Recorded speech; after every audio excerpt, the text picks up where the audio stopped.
أعوذ بالله من الشيطان الرجيم بسم الله الرحمن الرحيم وجاءت سيارة فأرسلوا واردهم فأدلى دلوه قال يا بشرى هذا غلام وأسروه بضاعة والله عليم بما يعملون وشروه بثمن بخس دراهم معدودة وكانوا فيه من الزاهدين صدق الله العظيم اللهم صل على سيدنا محمد وعلى آل سيدنا محمد أفضل صلواتك بعدد معلوماتك وبارك وسلم عليه سبحانك لا علم لنا إلا ما علمتنا إنك أنت العليم الحكيم۔ اللہ تعالیٰ کا بے انتہا کرم اور احسان ہے جس نے آج پھر ہم سب کو اپنے گھر میں حاضری دینے کی، باجماعت نماز پڑھنے کے بعد قرآن مجید کی اس بابرکت مجلس میں بیٹھنے کی سعادت اور توفیق نصیب فرمائی۔ الحمدللہ، سب کہیں الحمدللہ۔ اس میں نہ میرا کمال ہے نہ آپ کا کمال ہے، یہ سارا کمال اس رب کا ہے جس نے ہمیں توفیق عطا فرمائی۔ اس پہ ہم اللہ کا جتنا شکر ادا کریں کم ہے۔ اللہ تعالیٰ کی یہ بہت بڑی نعمت ہے کہ وہ اپنے در پہ حاضری کی توفیق عطا فرمائے، اور یہ اللہ تعالیٰ کی رضا کی دلیل ہے۔ کچھ لوگ یہ سمجھتے ہیں کہ اچھا مکان مل گیا، اچھی گاڑی مل گئی، عہدہ مل گیا، دولت مل گئی، کاروبار بہت اچھا ہے، مجھ سے اللہ بڑا راضی ہے جی۔ رضا کی دلیل کیا بنا لی کہ گاڑی اچھی مل گئی، مکان اچھا مل گیا، کاروبار اچھا ہے، یہ رضا کی دلیل نہیں ہے۔ یہ چیزیں تو اللہ تعالیٰ کافروں کو بھی دے دیتے ہیں۔ قارون کے پاس کوئی دولت کی کمی تو نہیں تھی، لیکن اس کے باوجود اللہ تعالیٰ نے اسے نشان عبرت بنایا۔ اللہ کی رضا کی دلیل یہ ہے کہ وہ اپنے در پہ حاضری کی اور سجدہ کرنے کی توفیق عطا فرما دے، یہ رب کی رضا کی دلیل ہے۔ تو اللہ تعالیٰ اس عمل کو اپنی بارگاہ میں قبول فرمائے اور زندگی کے آخری لمحے تک اپنی کتاب کے ساتھ اور اپنے گھر کے ساتھ تعلق مضبوط رکھنے کی سب کو توفیق عطا فرمائے۔ اللہ تعالیٰ سب کی اولادوں کو بھی نیک صالح بنائے، دین کا داعی اور دین کا خادم بنائے، اور قرآن مجید کے انوارات سے سب کو فائدہ حاصل کرنے کی اللہ تعالیٰ توفیق عطا فرمائے۔ قرآن کے جتنے حقوق ہیں اللہ تعالیٰ ہم سب کو وہ حقوق ادا کرنے کی توفیق عطا فرمائے۔ آپ کے استاذوں کا یہ بہت اچھا ذوق ہے جی۔ اس سے پہلے حضرت شیخ الحدیث صاحب حفظہ اللہ، اللہ ان کی صحت میں عمر میں مزید برکتیں عطا فرمائے، کافی وقت وہ قرآن مجید کی تفسیر یہاں اسی مسجد میں پڑھاتے رہے ہیں۔ مقصد حضرت کا یہی ہے کہ میرے ساتھیوں تک، میرے مقتدیوں تک، میرے دوستوں تک قرآن کا پیغام پہنچ جائے اور قرآن کی حقوق کو ادا کرنے والے بن جائیں۔ یہ قیامت کے دن ہم سے قرآن کے متعلق باقاعدہ سوال ہونا ہے۔ جس طرح حضرت یہ ابھی آپ کو بتا رہے تھے نا کہ نبی پاک صلی اللہ علیہ وسلم مقدمہ دائر کریں گے کہ یہ افراد ہیں جنہوں نے قرآن مجید کو پس پشت ڈال دیا تھا، اسی طرح قرآن کے متعلق ہم سے سوال بھی ہونا ہے کہ اس کے حقوق ادا کیے تھے یا نہیں کیے تھے۔ پہلے وہ آیت مبارکہ دیکھتے ہیں، اس کے بعد ہم اپنے مضمون کی طرف واپس لوٹتے ہیں۔ 25واں پارہ نکالیں، 25واں پارہ۔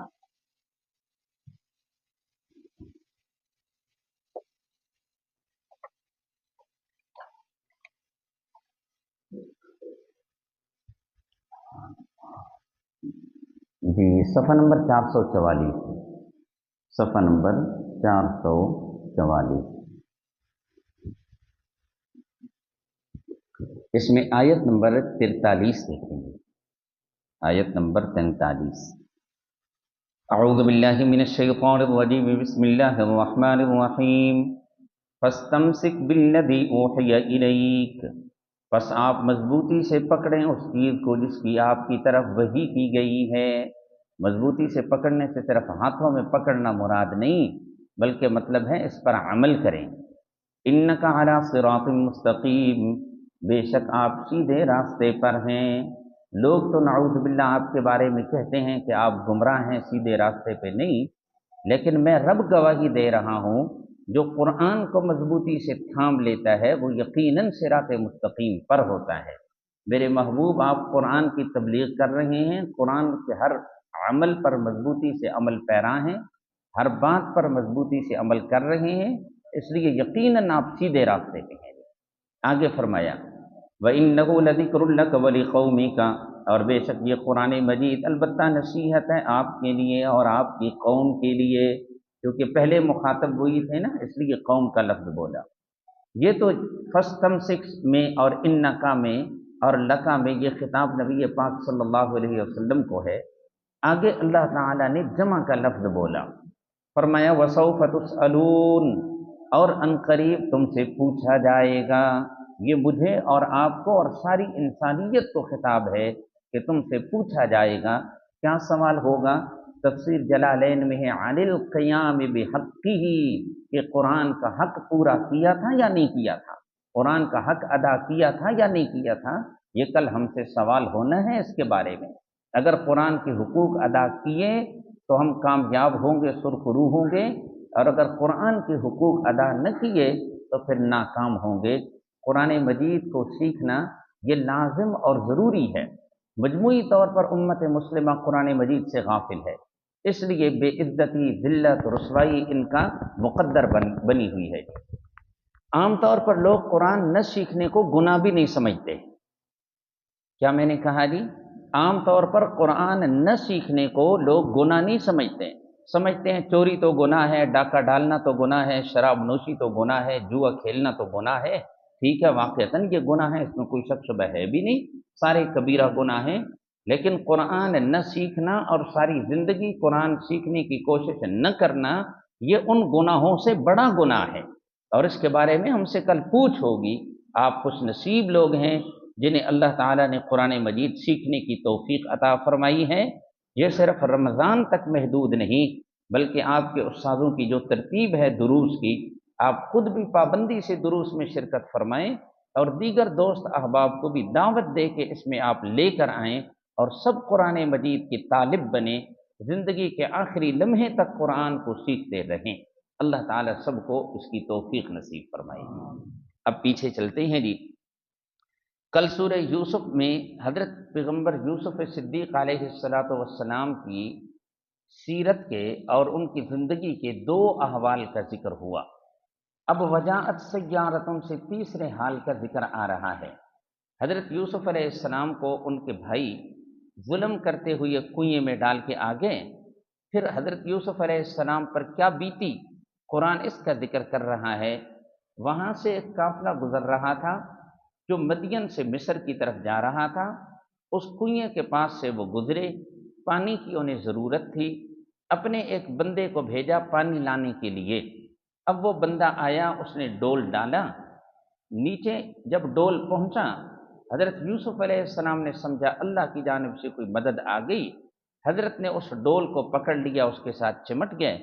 جب یہ نکالنا شروع کیا، اس نے نظر پڑی کہ یہ تو کوئی بچہ اس کے ساتھ چمٹا ہوا ہے، تو وہ بندہ بڑا خوش ہوا، کہنے لگا یا بشرا ھذا غلام، واہ واہ خوشی کی بات ہے، یہ ایک لڑکا مجھے مل گیا۔ اس زمانے میں چونکہ انسانوں کی خرید و فروخت ہوتی تھی، یہ غلاموں کا باقاعدہ ایک سلسلہ چلتا تھا، تو وہ دیکھ کے خوش ہو گیا کہ مجھے ایک اتنا خوبصورت لڑکا مل گیا، اب اسے لے جاؤں گا، منڈی میں بیچوں گا، مجھے اس سے فائدہ ہوگا۔ اس بات کا ذکر اگلی آیت مبارکہ میں اللہ فرما رہے ہیں۔ اللہ تعالیٰ فرماتے ہیں وجاءت سیارۃ، اور آیا ایک قافلہ، فارسلوا واردہم، بس بھیجا انہوں نے اپنے پانی بھرنے والے کو۔ یہ قافلہ کہاں سے کہاں جا رہا تھا جی؟ مدین سے مصر کی طرف جا رہا تھا، اور راستے میں یہ کنواں تھا۔ فارسلوا واردہم، پس انہوں نے بھیجا اپنے پانی بھرنے والے کو۔ فادلی دلوا، پس اس نے لٹکایا اپنا ڈول۔ قال یا بشرا ھذا غلام، کہا اس نے کیا خوشی کی بات ہے، یہ لڑکا ہے۔ وَأَسَرُّوهُ بِضَاعَةً، اب اس کے ساتھ اس کے ایک دو اور ساتھی بھی ہوں گے، یہ سب لے گئے حضرت یوسف علیہ السلام کو، اور تجارت کا سامان سمجھ کے اپنے باقی سامان کے ساتھ ان کو رکھ دیا جی۔ حضرت کو چھپا دیا باقی لوگوں سے کہ یہ تجارت کا سامان ہے، یہاں کوئی کنویں پہ لوگ تھے، انہوں نے ہم پر بیچا ہے، اب جائیں گے منڈی پہ بیچیں گے۔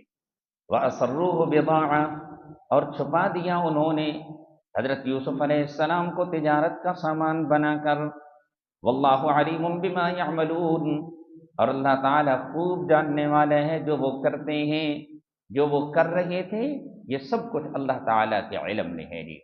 بھائی حضرت یوسف کو بنا رہے تھے بے وطن، قافلے والے بنا رہے تھے ذریعہ ثمن کہ پیسے ملیں گے اس کے ذریعے، لیکن رب العالمین بنانا چاہتے تھے حضرت کو شاہ زمن، زمانے کا بادشاہ اللہ بنانا چاہتے تھے۔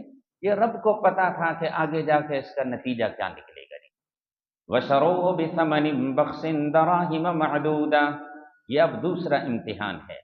پہلا امتحان یہ تھا کہ بھائیوں نے والد سے جدا کیا، کنویں میں ڈالا۔ اب دوسرا امتحان یہ ہے کہ ان قافلے والوں نے حضرت کی آزادی کو سلب کر کے حضرت کو غلام بنا کے منڈی میں جا کے بیچ دیا جی۔ آزادی ختم ہو گئی، اب حضرت غلام بن گئے۔ وَشَرَوْهُ بِثَمَنٍ بَخْسٍ، اور بیچا انہوں نے حضرت کو بِثَمَنٍ بَخْسٍ، تھوڑے پیسوں کے ساتھ، ثمن قیمت، تھوڑی قیمت کے بدلے میں، دراہم معدودہ، وہ گنے چنے دراہم تھے۔ کتنے دراہم قرآن نے اس کی وضاحت نہیں کی، کچھ نے لکھا ہے 20 دراہم بھی، کوئی کم و بیش بھی، لیکن تفسیر میں جب اس قسم کی باتیں آ جائیں کہ جن کی وضاحت قرآن نے بھی نہیں کی اور احادیث مبارکہ میں رسول اللہ صلی اللہ علیہ وسلم نے بھی نہیں فرمائی، تو اس میں حضرت عبداللہ بن عباس رضی اللہ تعالی عنہما کی توجیہ بہت بہتر ہے۔ فرمایا کرتے ابہموا ما ابہمہ اللہ، جس چیز کو اللہ نے پوشیدہ رکھا ہے تم بھی اس کو پوشیدہ رکھو، اس کے پیچھے پڑنے کی ضرورت ہی نہیں ہے۔ وَشَرَوْهُ بِثَمَنٍ بَخْسٍ دَرَاهِمَ مَعْدُودَةٍ، حضرت آدم علیہ السلام کو اللہ نے فرمایا تھا نا لا تقربا هذه الشجرہ، اس درخت کے قریب آپ نہ جائیں، تو لوگ وہاں پر کہتے ہیں کہ گندم کا درخت تھا جی، عام طور پر لوگ یہی کہتے ہیں۔ ہمارے علاقے میں گندم کے کھیت ہوتے ہیں، شاید آپ نے کوئی درخت دیکھے ہوں جی، نہیں نا، کھیت ہوتے ہیں نا، درخت نہیں ہوا کرتے گندم کے جی۔ کچھ لوگ کہتے ہیں پہلے زمانے میں بڑے بڑی گندم ہوا کرتی تھی جی، لیکن اب زمانہ گزرنے کے بعد چھوٹی چھوٹی ہو گئی۔ ہمارے حضروں والے استاد مولانا عبدالسلام صاحب نور اللہ مرقدہ فرمایا کرتے تھے، ایک عجائب گھر میں میں گیا، 300 سال کی پرانی گندم میں نے دیکھی، اس کے دانے بھی اتنے ہی تھے جتنے اب گندم کے دانے ہوتے ہیں جی۔ اب وہاں پہ کسی درخت کا ذکر ہے، وہ درخت کون سا ہے رب نے نہیں بتایا، نبی علیہ السلام نے وضاحت نہیں فرمائی، تو ہمیں ضرورت ہی نہیں اس کی تلاش کرنے کی، ہم اس کی گہرائی تک اور اس کے انتہا تک پہنچ ہی نہیں سکتے۔ ابہموا ما ابہمہ اللہ، جس چیز کو اللہ نے پوشیدہ رکھا ہے تم بھی اس کو پوشیدہ رکھو۔ اب دراہم کتنے ہیں اللہ نے کہہ دیا، گنے چنے بس تھوڑے سے دراہم تھے، تھوڑے سے تھے، تعداد کتنی نہ اللہ نے بتائی نہ نبی علیہ الصلوۃ والسلام نے بتائی، تو ہمیں بھی اس کا کوئی پتہ نہیں ہے۔ آگے فرمایا وَكَانُوا فِيهِ مِنَ الزَّاهِدِينَ، تھوڑے سے درہموں کے بدلے میں بیچا، کیونکہ تھے وہ اس میں بے رغبتی کرنے والوں میں سے، بے رغبتی کرنے والے تھے۔ انہیں یہ ڈر تھا کہیں ایسا نہ ہو کہ پیچھے سے کوئی مالک آ جائیں اور وہ ہم سے اس لڑکے کو لے جائیں، اس لیے جلدی میں بیچا۔ تھوڑے سے پیسے ملتے ہیں کوئی بات نہیں جی، جلدی میں اس کو نکالو، کچھ نہ کچھ تو پیسے ملیں، کہیں ایسا نہ ہو کہ اس سے بھی محروم ہو جائیں۔ یہ حضرت کو انہوں نے منڈی میں بیچ ڈالا، حضرت کا یہ دوسرا امتحان ہے۔ اب اس امتحان کے بعد اگلی آیت مبارکہ میں سرفرازی اور حضرت کی عزت کا ذکر کیا جا رہا ہے، ترقی کا ذکر کیا جا رہا ہے۔ ہوا یہ، حضرت کو جس بندے نے خریدا، خود خریدا یا اپنے کسی نمائندے کے ذریعے اس نے یہ خریداری کرائی، وہ اس وقت کا وزیر خزانہ تھا۔ یہ بادشاہ کے بعد اس زمانے میں وہاں جو ملک کا نظام چل رہا تھا، جو سب سے بڑا عہدہ تھا وزارت کے عہدوں میں سے، وہ وزیر خزانہ کا عہدہ ہوتا تھا۔ تو جو وزیر خزانہ تھا اس نے حضرت کو خریدا، خرید کے گھر میں لے آیا، حضرت کے حسن و جمال کو دیکھا، اس سے اس نے اندازہ لگایا جس طرح یہ لڑکا حسین و جمیل ہے، اسی طرح یہ لڑکا صاحب فہم و فراست بھی ہوگا، اس لیے اپنی بیوی سے کہنے لگا اس بچے کا خاص طور پر خیال رکھنا ہے، اس کے کھانے پینے کا، رہن سہن کا خیال رکھنا ہے، بیٹوں کی طرح اس کو بنا کے رکھنا ہے، شاید یہ ہمیں نفع دے گا۔ نفع کی دو صورتیں ہیں، ایک تو یہ کہ یہ بچہ بڑا سمجھدار لگتا ہے اور خوبصورت لگتا ہے، ہم اس کو بیچیں گے تو ہمیں بہت فائدہ ہوگا، اور دوسری صورت یہ ہے کہ میں وزیر خزانہ ہوں، میرے ذمے بہت سارے کام ہیں، یہ فہم و فراست والا ہوا تو معاملات میں میرے ساتھ تعاون کرے گا۔ اور دوسرے نمبر پہ کہنے لگا یا یہ کہ ہم اس کو بیٹا بنا لیں گے۔ حضرات مفسرین رحمہ اللہ نے لکھا ہے اس وزیر خزانہ کا اپنا کوئی بیٹا نہیں تھا، اس لیے یہ کہنے لگا کہ ہم اس کو آئندہ کے لیے بیٹا بنا لیں گے اور یہ اسباب کے درجے میں ہمارا معاون بنے گا۔ اس بات کا ذکر آ رہا ہے۔ اللہ تعالیٰ فرماتے ہیں وقال الذی اشتراہ، اور کہاں اس شخص نے جس نے حضرت کو خریدا، من مصر، مصر میں، من فی کے معنی میں، یا من اہل مصر، اور کہاں اس شخص نے جس نے حضرت کو خریدا تھا، من مصر، مصر میں، لمراتی ہی، اس نے کہا اپنی بیوی کو، یہ خریدنے والا عزیز مصر ہے۔ حضرات مفسرین رحمہ اللہ نے اس کے ناموں کے متعلق لکھا کہ قطفیر یا اطفیر یا قنطورہ، ان میں سے کوئی اس کا نام تھا، اور اس کی بیوی کے نام کا ذکر کیا کہ اس کا نام یا تو راعیل تھا یا زلیخا تھا، یا راعیل نام تھا، زلیخا لقب تھا۔ اس قسم کی باتیں حضرات مفسرین رحمہ اللہ نے ذکر فرمائی ہیں جی۔ بہرحال کہاں اس بندے نے اپنی بیوی کو، اکرمی مثواہ، تو باعزت بنا اس کے ٹھکانے کو، عسیٰ ان ینفعنا، امید ہے کہ یہ نفع دے گا ہمیں، او نتخذہ ولدا، یا ہم بنا لیں گے اس کو بیٹا، وَكَذَلِكَ مَكَّنَّا لِيُوسُفَ فِي الْأَرْضِ وَلِنُعَلِّمَهُ مِن تَأْوِيلِ الْأَحَادِيثِ، یہ انعام خداوندی کا اب ذکر آ رہا ہے۔ اللہ تعالیٰ فرماتے ہیں بھائیوں نے جدا کیا، حضرت کو ڈال دیا کہاں؟ کنویں میں۔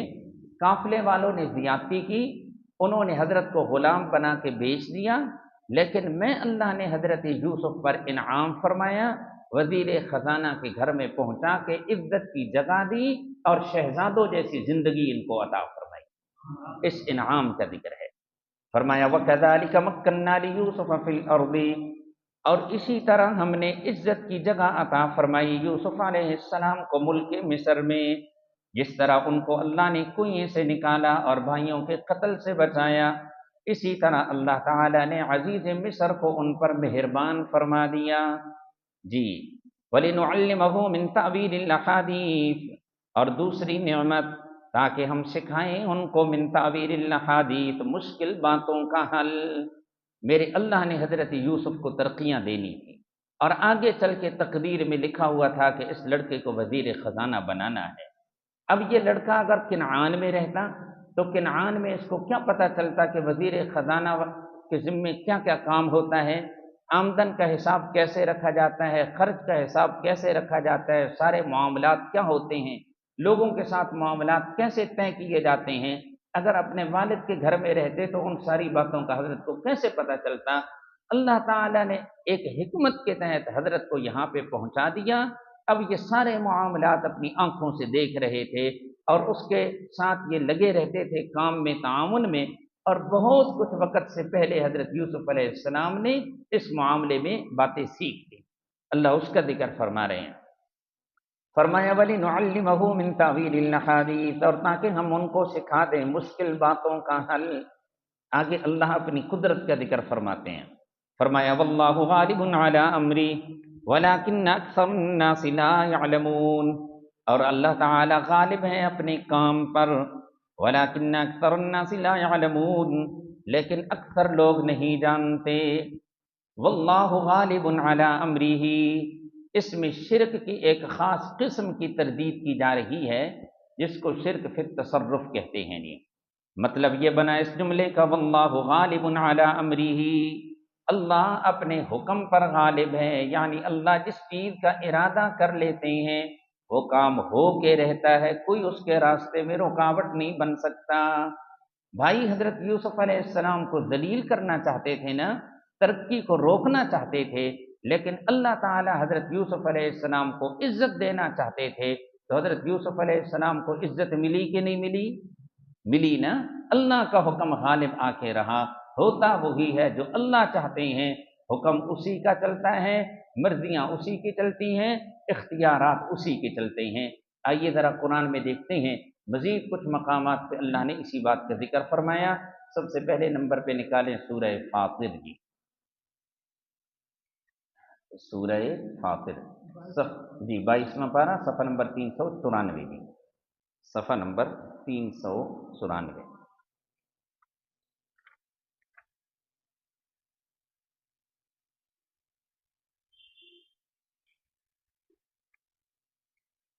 آیت نمبر 13 ہے جی، آیت نمبر 13 جی، مل گئی جی آیت۔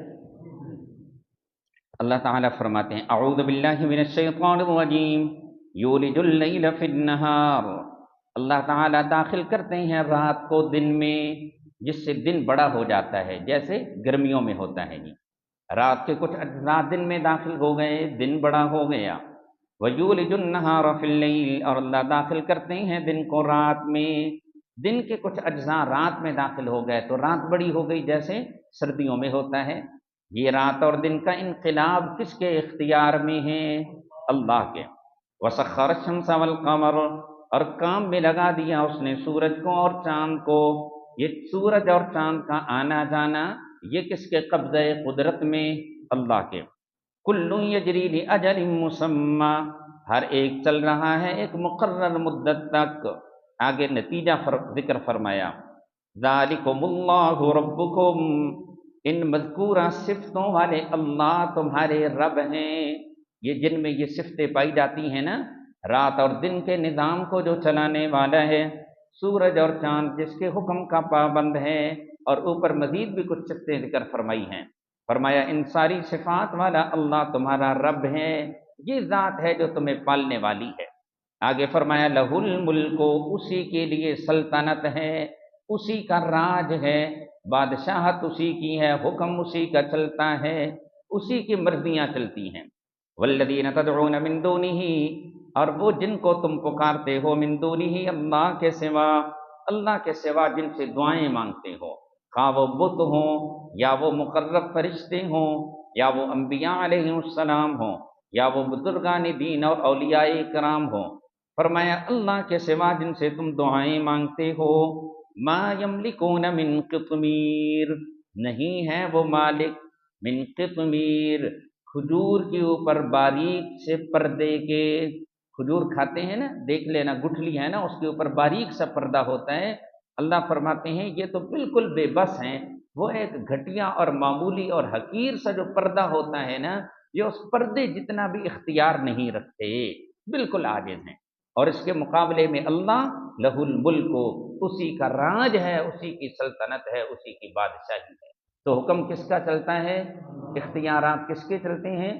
جی ذرا سورۃ الملک نکالیں گے جی، سورۃ الملک پہلی آیت جی، 29واں پارہ، صفحہ نمبر 509، صفحہ نمبر 509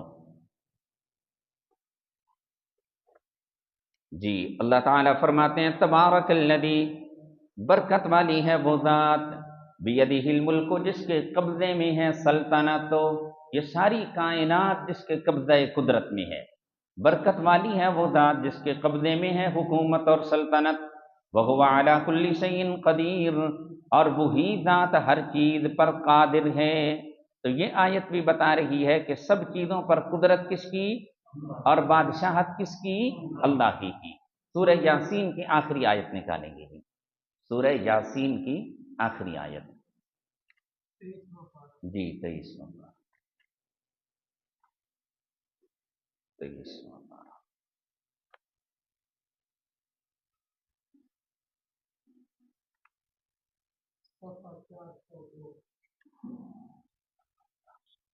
جی، دیکھیں جی، فسبحان الذی بیدہ ملکوت کل شیء، فسبحان الذی، پس پاک ہے وہ ذات، بیدہ جس کے قبضہ قدرت میں ہے، ملکوت کل شیء، سب چیزوں کے اختیارات۔ دیکھو قرآن نے کتنی وضاحت کر دی، یہ بات نہیں ہے کہ بڑی بڑی چیزوں کے اختیارات اللہ کے پاس ہیں اور چھوٹی چھوٹی چیزوں کے اختیارات اللہ نے بزرگان دین اور ولیوں کے حوالے کر دیے ہیں، کہ کوئی محلے کی سطح تک کام کرتا ہے، کوئی شہر کی سطح تک کام کرتا ہے، اور کوئی صوبے کی سطح تک کام کرتا ہے۔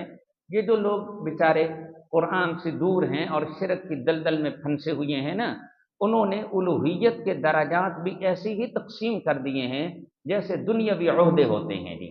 ہاں جی، کہ یہ محلے کی سطح تک بابا جی ہیں، کہ محلے کے چاروں کونوں میں نا 4 بابے بنائے ہوئے ہیں کہ محلے کی سطح تک یہ نگرانی کرتے ہیں اور یہ کام کرتے ہیں۔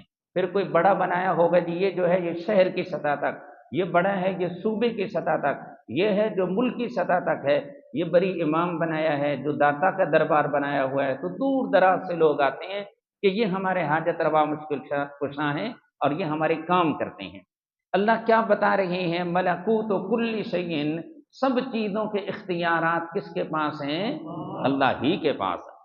فسبحان الذی، پس پاک ہے وہ ذات، بیدہ، جس کے قبضہ قدرت میں ہے، ملکوت کل شیء، سب چیزوں کے اختیارات، وإلیہ ترجعون، اور اسی کی طرف تم لوٹائے جاؤ گے۔ تو کیا معلوم ہوا؟ سب چیزوں پر اختیارات کس کے ہیں؟ اور قیامت کے دن بھی اختیارات تنہا رب کے قبضے میں ہوں گے، کسی اور کے اختیار میں کچھ نہیں ہوگا۔ جی ذرا نکالیے 24واں پارہ، 24واں پارہ، یوم ہم بارزون لا یخفی علی اللہ منہم شیء، صفحہ 423، صفحہ 423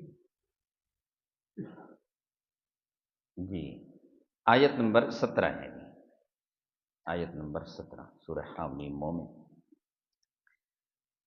اللہ تعالیٰ فرماتے ہیں یوم ہم بارزون، جس دن وہ ظاہر ہوں گے، قبروں سے نکلیں گے نا، سارے باہر کھلے میدان میں ہوں گے۔ لا یخفی علی اللہ منہم شیء، نہیں پوشیدہ ہوگی اللہ تعالیٰ پر ان میں سے شیء، ان کوئی چیز، اللہ تعالیٰ سے کوئی چیز بھی پوشیدہ نہیں ہوگی۔ بندوں کی ذات بھی، ان کے اعمال بھی، ان کے احوال بھی، سب کچھ اللہ تعالیٰ کے سامنے، کیونکہ کامل علم والی ذات میرے رب ہی کی ہے۔ آگے فرمایا لمن الملک اليوم، اللہ کی طرف سے ایک منادی یہ سوال کرے گا، لمن الملک اليوم، کس کے لیے ہے اختیار آج؟ کوئی جواب دینے والا نہیں ہوگا۔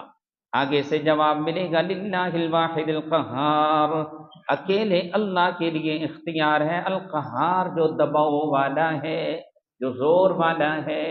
کیا معلوم ہوا؟ جس طرح دنیا میں سب چیزوں کے اختیارات اللہ ہی کے پاس ہیں، تو قیامت کے دن بھی سب چیزوں کے اختیارات کس کے پاس ہوں گے؟ اللہ ہی کے پاس۔ یہ جو بعض لوگ بیچارے قرآن سے دوری کی وجہ سے عقیدہ بنا لیتے ہیں کہ ہمارے ولی، ہمارے بزرگ یہ ہمیں چھڑا کے لے جائیں گے، یہ دوسرے لوگ دیکھتے رہ جائیں گے، ہمارے بابا جی بہت پہنچے ہوئے ہیں، یہاں بھی ہمارے کام آتے ہیں، وہاں پر بھی کام آئیں گے، چھڑا کے لے جائیں گے۔ قرآن واضح لفظوں میں کہتا ہے کسی کے اختیار میں کچھ بھی نہیں ہوگا، سارے اختیارات کس کے ہوں گے؟ اکیلے اللہ کے۔ اب چلیے جی پیچھے، فرمایا واللہ غالب علی امرہ ولکن اکثر الناس لا یعلمون۔ اس کے علاوہ بھی قرآن کی بہت ساری آیات ہیں جو یہ بتاتی ہیں کہ سب اختیارات اللہ ہی کے پاس ہیں، لیکن افسوس ایک مولوی صاحب کہتے ہیں بندہ قادر کا بھی قادر بھی ہے عبد القادر، ذی تصرف بھی ہے معذون بھی ہے، بندہ قادر کا بھی قادر بھی ہے عبد القادر، نعوذ باللہ۔ کیا مطلب بنا؟ شیخ عبد القادر جیلانی رحمۃ اللہ علیہ عبد القادر بھی ہیں اور ساتھ قادر بھی ہیں۔ قادر اللہ کی ذات ہے نا، تو اللہ کے بندے بھی ہیں اور خود قادر بھی ہیں، ساری چیزوں پہ قدرت رکھتے ہیں، سر باطن بھی ہیں، ظاہر بھی ہیں۔ عبد القادر کہ ظاہری اور باطنی، ظاہری اور چھپی ہوئی ساری باتوں کو جاننے والے وہی ہیں، جبکہ قرآن تو کہتا ہے یعلم سرکم وجہرکم، تمہاری چھپی ظاہری تمام باتوں کو جاننے والا کون ہے؟ اللہ۔ وَأَسِرُّوا قَوْلَكُمْ أَوِ اجْهَرُوا بِهِ إِنَّهُ عَلِيمٌ بِذَاتِ الصُّدُورِ، چپکے سے بات کرو یا بلند آواز سے بات کرو، یہ رب کے ہاں دونوں برابر ہیں، صرف زبان سے نکلنے والی بات نہیں، وہ تو سینوں کے بھید کو بھی جانتا ہے کہ اس میں کیا چھپا ہوا ہے یا آئندہ اس میں کیا پیدا ہوگا۔ آگے حضرت نے لکھا ذی تصرف بھی ہے، معذون بھی ہے، مختار بھی ہے، کار عالم کا مدبر بھی ہے عبد القادر۔ نعوذ باللہ، یہ بالکل قرآن کی صریح خلاف ورزی ہے۔ مشرکین مکہ نے بھی اتنا شرکیہ جملہ نہیں بولا جتنا یہ ایک مولوی صاحب شرکیہ جملہ بول گئے۔ مشرکین مکہ سے کوئی پوچھتا وَمَن يُدَبِّرُ الْأَمْرَ، یہ نظام عالم کی تدبیریں کون کرتا ہے، منصوبے کون بناتا ہے، یہ کس کے اختیارات سے سارا نظام چل رہا ہے؟ تو مشرکین مکہ کہتے ہیں یہ سارا نظام چلانے والا، ان کی تدبیریں کرنے والا اللہ ہے، لیکن وہ مولوی صاحب لکھ گئے کار عالم کا مدبر بھی ہے عبد القادر۔ نعوذ باللہ، انتہا درجے کا یہ شرک ہے۔ اللہ تعالیٰ سب کو اس قسم کی شرکیات سے بچائے۔ اور اپنی توحید کی اللہ سب کو کامل سمجھ نصیب فرمائے گی۔ آگے چلتے ہیں جی، واللہ غالب علی امرہ، اور اللہ تعالی غالب ہے اپنے حکم پر، ولکن اکثر الناس لا یعلمون، لیکن اکثر لوگ نہیں جانتے۔ یہاں تک یہ ایک حال حضرت کا مکمل ہو گیا جی، جہاں سے ابھی شروع کیا وجاءت سیارۃ فارسلوا واردہم، وہاں سے لے کر یہ من الزاہدین تک تیسرا حال تھا، اور وقال الذی اشتراہ من مصر لامرأتہ سے لے کر ولکن اکثر الناس لا یعلمون تک چوتھا حال بیان ہوا۔ آگے پانچواں حال آ رہا ہے جی۔ دیکھیں حضرت یعقوب علیہ السلام کو اپنے اس فرزند کے بارے میں کچھ علم تھا کہ میرا بیٹا کہاں پہنچ گیا؟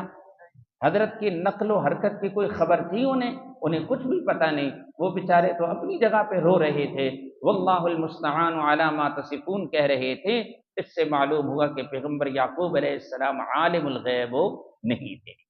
آگے چلیے، اب پانچواں حال آ رہا ہے، اور یہ حضرت کا امتحان ہے، اور یہ پہلے امتحان سے بھی زیادہ سخت ہے۔ پہلے جو دو امتحان تھے نا، وہ ایک ذہنی آزمائش تھی۔ ایک امتحان بھائیوں نے کنویں میں ڈالا، دوسرا امتحان قافلے والوں نے منڈی میں بیچا۔ یہ ایک ذہنی ابتلا اور ایک ذہنی آزمائش تھی۔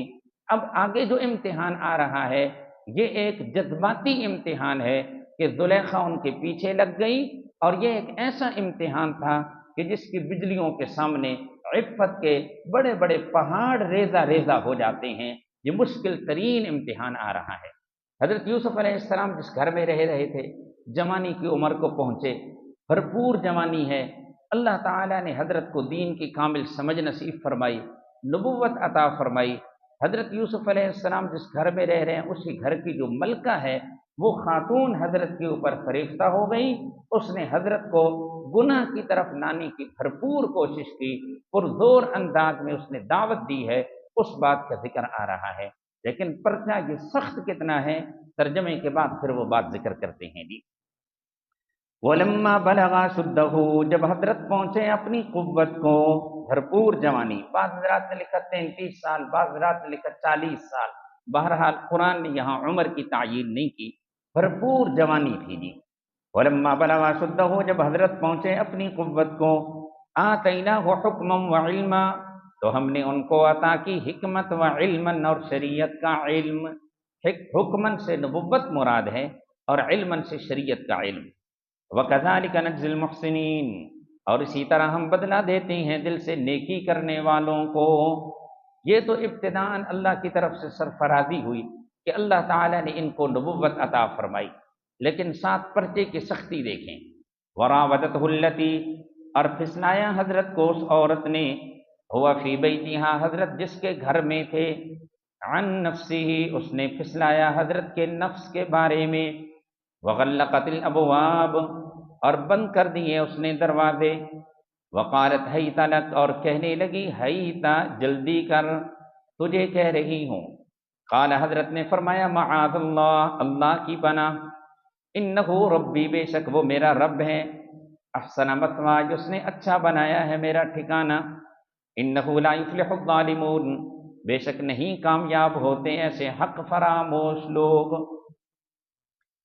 اللہ اکبر، پرچہ کتنا سخت ہے، یہاں اس چیز پہ ذرا غور کریں گے۔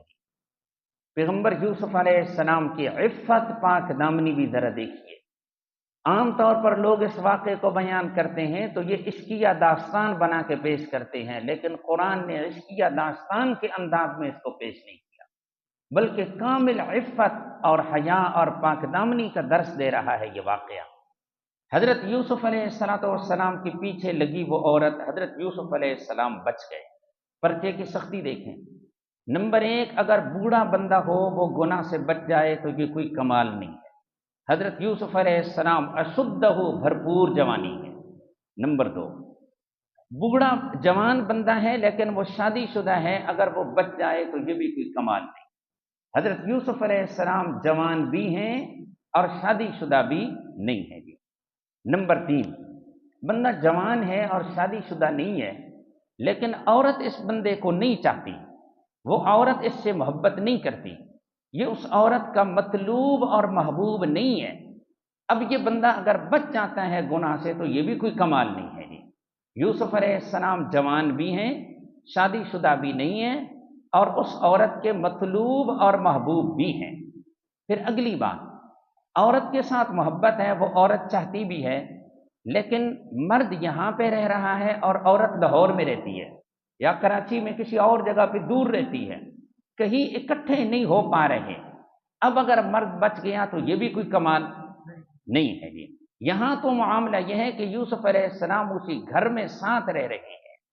پھر یہ کہ رہتے اکٹھے ہیں لیکن رکاوٹیں ہیں، کبھی تنہائی کو کوئی موقع نہیں ملتا، کوئی نہ کوئی بندہ آتا جاتا رہتا ہے، کبھی تنہائی کا موقع نہیں ملتا۔ اب اگر مرد بچ گیا تو یہ بھی کوئی کمال نہیں ہے۔ یہاں تو معاملہ یہ ہے کہ تنہائی کا موقع مل گیا۔ پھر تنہائی کا موقع مل جائے لیکن عورت جو ہے وہ اپنے ارادے کا اظہار نہ کرے، عورت کوئی مطالبہ نہ کرے، اور یہ مرد بچ جائے تو یہ بھی کوئی کمال نہیں ہے۔ پیغمبر یوسف علیہ السلام کا کمال دیکھیں ذرا، شادی شدہ نہیں ہے، حضرت جوان ہے بھرپور، شادی شدہ نہیں ہے، زلیخا کے محبوب اور مطلوب بھی ہیں، اکٹھے اسی گھر کے اندر ہر وقت رہ رہے ہیں، درمیان میں رکاوٹیں بھی کوئی نہیں، عورت پرزور دعوت بھی دے رہی ہے، لیکن اس کے باوجود پیغمبر یوسف علیہ السلام بچ گئے۔ یہ کمال ہے پیغمبر یوسف علیہ السلام۔ یہ واقعہ ہمیں عفت اور پاک دامنی کا درس دے رہا ہے کہ انبیاء علیہ السلام کے متبعین کو، انبیاء علیہ السلام سے محبت کرنے والے کو، انبیاء کے ماننے والوں کو یوں ہی پاک دامن بننا چاہیے جیسے پیغمبر یوسف علیہ السلام نے پاک دامن بن کے دکھایا ہے۔ اللہ تعالیٰ سب کو پاک دامنی والی زندگی نصیب فرمائی۔ اب ذرا پھر دیکھتے ہیں جی ان آیات کو۔ وَلَمَّا بَلَغَ أَشُدَّهُ، جب حضرت پہنچے اپنی قوت کو، بھرپور جوانی ہے، آگے فرمایا وَرَاوَدَتْهُ الَّتِي هُوَ فِي بَيْتِهَا، یہ جو اتنے لمبے لفظ لائے ہیں نا، یوں بھی کہا جا سکتا تھا وَرَاوَدَتْهُ امْرَأَةٌ، وَرَاوَدَتْهُ زُلَيْخَا، زُلَيْخَا نے حضرت کو پھسلایا، لیکن قرآن کے لفظ جو بیچ میں لا رہا ہے یہ یہی بات بتانے کے لیے کہ اکٹھے بالکل رہ رہے تھے ایک ہی گھر کے اندر۔ وَرَاوَدَتْهُ، حضرت کو پھسلایا، الَّتِي هُوَ فِي بَيْتِهَا، اس عورت نے یوسف علیہ السلام جس کے گھر میں تھے، عن نفسہ، اس نے پھسلایا حضرت کے نفس کے بارے میں، وغلقت الابواب، اور دروازے بند کر دیے، جتنی رکاوٹیں تھیں وہ ساری رکاوٹیں بھی ختم ہو گئیں۔ وقالت، تنہائی میں پرزور اب دعوت دینے لگی، قالت، اور کہا اس نے، ہیتا، بمانا بادر، جلدی کرنا۔ حضرت یوسف علیہ السلام نے اس کی بات پہ ذرہ بھر کوئی توجہ نہ دی تو کہنے لگی لکا اقول لکا، او صوفی تجھے کہہ رہی ہوں نا، میری بات ماننا۔ پیغمبر یوسف علیہ السلام کہنے لگے معاذ اللہ، اللہ کی پناہ، میں اپنے اللہ سے حفاظت مانگتا ہوں جی کہ اللہ تعالیٰ شیطان کے حملے سے مجھے بچائے، معاذ اللہ، اللہ کی پناہ۔ یہ دلیل ہے کہ انبیاء علیہ السلام معصیت اور مصیبت سے بچنے کے لیے اللہ کے محتاج ہیں۔ حضرت یوسف علیہ السلام نے کس کا دروازہ کھٹکھٹایا؟ اللہ کا دروازہ کھٹکھٹایا، مولا تو بچائے تو میں بچوں گا، تو نہ بچائے تو نہیں بچ سکتا، معاذ اللہ۔ انبیاء علیہ السلام معصیت اور مصیبت سے بچنے کے لیے اللہ کے در کے سوالی اور اس کے در کے محتاج ہیں۔ جب انبیاء علیہ السلام محتاج ہیں تو میں اور آپ تو بطریق اولا گناہ سے بچنے کے لیے اور مصیبت سے حفاظت کے لیے رب کے در کے محتاج ہیں۔ اللہ سے مانگتے رہیں تو اللہ تعالی حفاظت اور مدد فرماتے ہیں۔ آگے فرمایا انہو ربی، حضرت فرمانے لگے وہ میرا رب ہے، احسن مثوائی، اس نے بہترین ٹھکانہ بنایا ہے۔ اس کے دو مطلب ہیں، ایک تو مطلب یہ ہے کہ رب سے مراد اللہ کی ذات ہے، اللہ تعالی مجھے پالنے والا ہے، اس نے مجھے اتنی بڑی نعمت عطا فرمائی، یہاں باعزت ٹھکانہ اللہ نے مجھے عطا فرمایا، میں کسی صورت میں اپنے رب کے اس احسان کی فراموشی نہیں کر سکتا، گناہ نہیں کر سکتا۔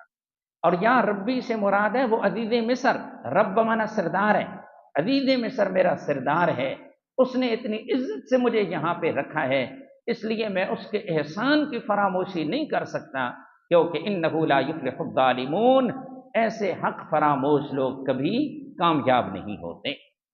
یہ بات وہاں پر ہوئی۔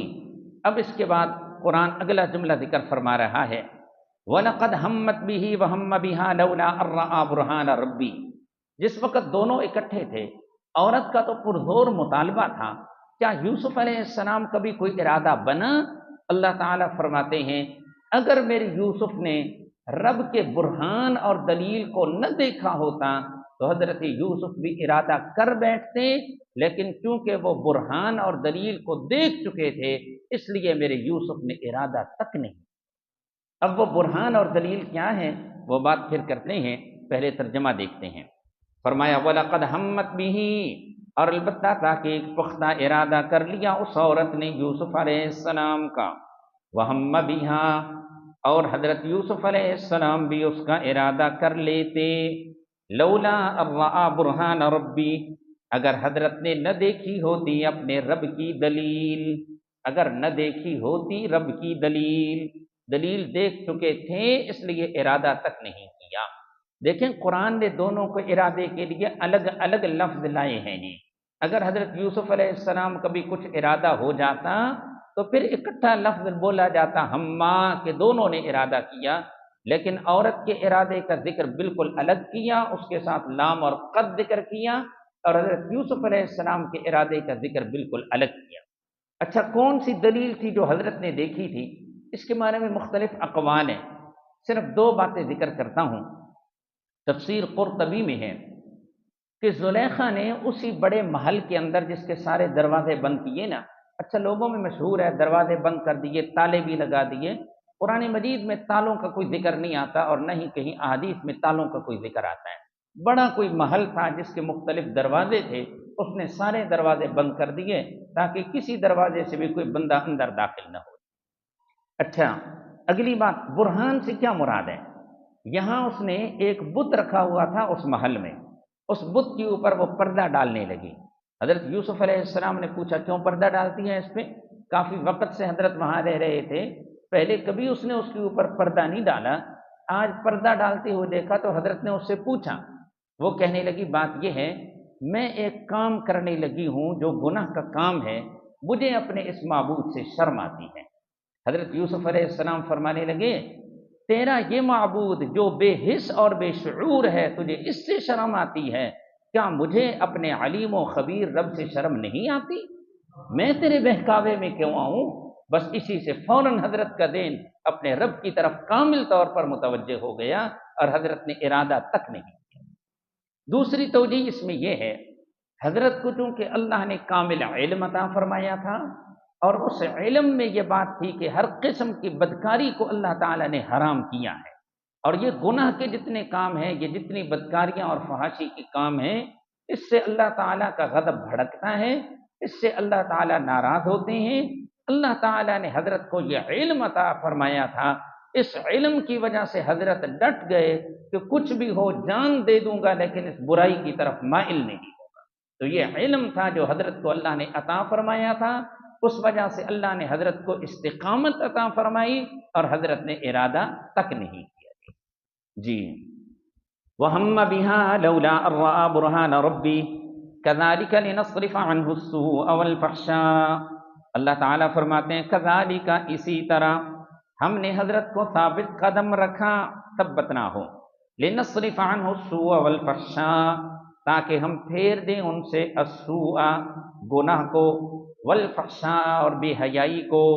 السوء سے مراد صغیرہ گناہ ہے اور الفحشاء سے مراد کبیرہ گناہ ہے۔ اللہ فرماتے ہیں ہم نے ان سے پھیر دیا صغیرہ گناہ کو یعنی گناہ کے ارادے کو، اور کبیرہ گناہ کو یعنی زنا کو۔ زنا بھی نہیں کیا انہوں نے، زنا کا ارادہ بھی نہیں کیا۔ اللہ فرماتے ہیں ہم نے ان سے گناہ کو ہٹا دیا۔ یہ حضرت یوسف علیہ السلام اور انبیاء علیہ السلام کا ایک خصوصی اعزاز ہوتا ہے۔ باقی لوگوں کا جب معاملہ ہوتا ہے نا، اللہ تعالیٰ فرماتے ہیں لا تقربوا الزنا، زنا کے قریب نہ جاؤ، لا تقربوا الفواحش ما ظہر منها وما بطن، بے حیائی کے کاموں کے قریب نہ جاؤ، لا تقربوا مال الیتیم، یتیم کے مال کے قریب نہ جاؤ۔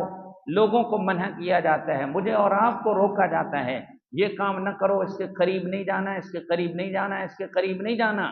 لیکن جب معاملہ انبیاء کا آتا ہے تو اللہ تعالیٰ گناہوں کو کہتے ہیں تم پرے ہٹ جاؤ، تم نے میرے نبیوں کے قریب نہیں جانا۔ یہاں پر یہی انداز ہے۔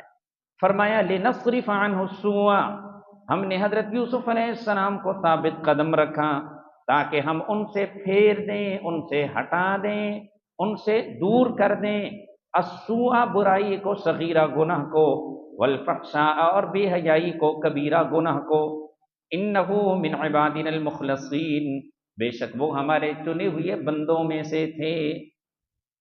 واستبق الباب، اس کا تعلق اوپر والے جملے کے ساتھ ہے، وَلَقَدْ هَمَّتْ بِهِ، زلیخا نے پکا ارادہ کر دیا تھا، سارے دروازے اس نے بند کر دیے تھے اور حضرت نے ارادہ تک نہیں کیا۔ حضرت دروازے کی طرف دوڑ پڑے، جب عورت نے پرزور مطالبہ کیا نا، حضرت دروازے کی طرف دوڑ پڑے، پیچھے پیچھے وہ خاتون بھی حضرت کے دوڑی۔ یہاں اس بات کا ذکر ہے، زلیخا کی 3 مکاریاں ذکر کی جا رہی ہیں۔ نمبر 1، یوسف علیہ السلام کے پیچھے دروازے تک دوڑنا، ایک اس کا ذکر آ رہا ہے۔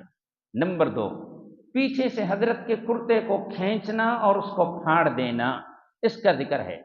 نمبر 3، یوسف علیہ السلام پر الزام لگانا، باہر نکل کے اس نے دیکھا کہ میرا خامد موجود ہے اور وہ کہے گا پتہ نہیں کیا معاملہ ہے، تو اس نے فوراً حضرت یوسف علیہ السلام پر الزام لگا دیا کہ یہ میرے ساتھ برائی کا ارادہ کرتا تھا اور میں بڑی مشکل سے بچی ہوں اور باہر تک پہنچی ہوں۔ یہ حضرت یوسف علیہ السلام پر اس نے الزام لگایا، اس کی ان مکاریوں کا ذکر آ رہا ہے۔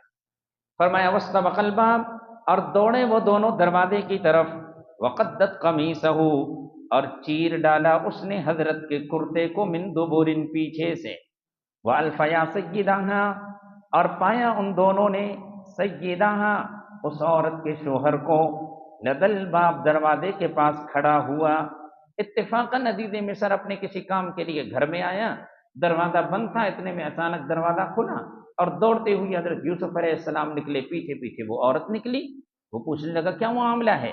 اب وہ عورت بولی، قالت، کہا اس نے، یہ زلیخا کے بہتان کا ذکر ہے، ما جزاء من اراد باہلک سوءا، نہیں ہے بدلہ اس بندے کا جس نے ارادہ کیا ہے آپ کے گھر والوں کے ساتھ، سوءا، برائی کا، زنا کا جس نے ارادہ کیا آپ کے گھر والوں کے ساتھ، اس کا اور کوئی بدلہ اور سزا نہیں، ہاں یہی ہے، الا ان یسجن، سوائے اس کے کہ اس کو جیل میں ڈالا جائے، او عذاب علیم، یا اسے دردناک عذاب دیا جائے۔ نعوذ باللہ، باہر نکل کے بہتان لگا دیا۔ جو آپ کے گھر والوں پہ اپنے ہاتھ صاف کرنا چاہتا ہے، اس کی سزا تو یہی ہے نا کہ اس کو جیل میں ڈالا جائے یا اسے خوب ڈنڈے لگائے جائے تاکہ وہ دوسروں کے سامنے نشان عبرت بن جائے۔ اب یوسف علیہ السلام کو اپنی صفائی بیان کرنی پڑی۔ جب کوئی بندہ الزام لگا دے اور یہ دوسرا بندہ پاک دامن ہو تو اس موقع پر پھر خاموش نہیں ہونا چاہیے، بلکہ اپنی صفائی کو ضرور بیان کرنا چاہیے۔ اس لیے پیغمبر یوسف علیہ السلام نے بتا دیا، قصور میرا نہیں ہے، قصور اس کا ہے، یہ مجھے سیدھے راستے سے ہٹانا چاہتی تھی اور مجھ سے پردور برائی کا یہ مطالبہ کرتی رہی ہے۔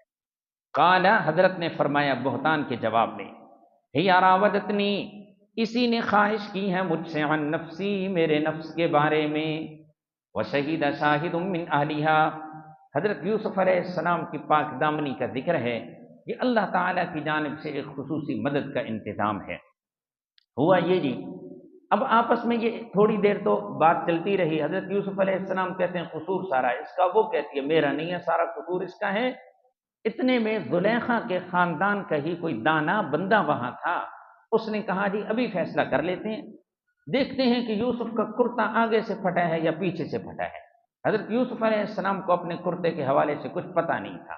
اس بندے نے کہا فیصلہ یہ ہے، اگر کرتا آگے سے پھٹا ہوا ہے پھر قصوروار یوسف ہے، یوسف برائی کرنا چاہتا تھا، یہ عورت اپنے آپ کو بچاتی رہی، اس دوران یوسف کا کرتا آگے سے پھٹا، اور اگر کرتا پیچھے سے پھٹا ہوا ہے تو پھر مطلب یہ ہے کہ عورت جھوٹ بول رہی ہے، عورت برائی کا ارادہ رکھتی تھی، یوسف اپنے آپ کو بچاتے ہوئے دوڑا، عورت نے پیچھے سے کھینچا، کرتا پیچھے سے پھٹ گیا، جب دیکھا گیا تو کرتا تو پیچھے سے پھٹا ہوا تھا۔ حقیقت واضح ہو گئی کہ حضرت یوسف علیہ السلام پاک دامن ہیں، قصور ان کا نہیں ہے بلکہ قصور زلیخا کا ہے۔ حضرت کی پاک دامنی واضح ہو گئی۔